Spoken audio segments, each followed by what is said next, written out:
With Q3 GDP numbers coming at 8.4%, high frequency indicators are pointing towards good performance in Q4. So, what are your views over here?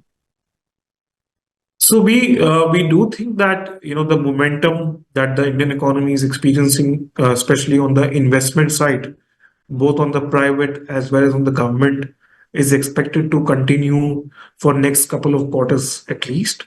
So there is a very strong momentum that we are seeing because of very high and strong capex by the government, and that is in fact further strengthens our belief that possibly the rate cut cycle could be quite shallow for India because we really don't have a growth problem as some other parts of the world.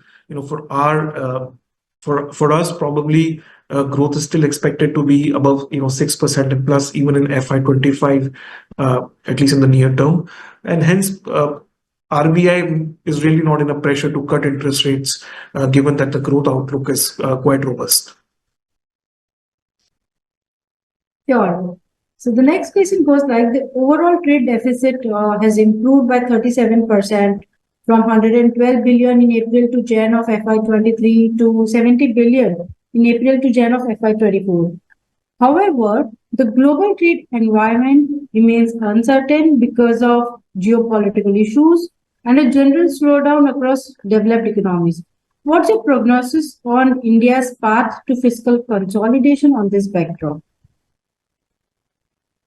So, given that globally there is a uncertainty on how uh, global trade is expected to perform, that is why we have a slightly moderate view of growth compared to RBI. That is why we said 6% growth rather than 7% growth, which some of the private forecasters are expecting.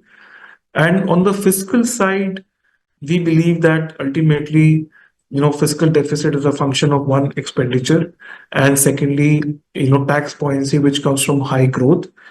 Given that we do expect growth to moderate, probably the rate of tax collections in FY25 will not be as strong as it was on the in FY24.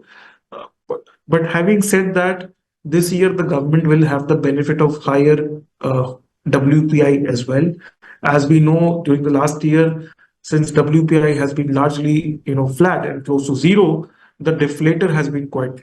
So this year probably India will experience a higher nominal GDP, and hence the tax collections should be overall strong, and in fact they could be higher than the very conservative budget estimates. As far as the expenditure side is concerned, as we have seen this year as well, government has been committed to its expenditure as well, and hence we do expect fiscal for FY25 also to follow the consolidation path that FY24 has been following. Mutual fund investments are subject to market risks. Read all scheme-related documents carefully.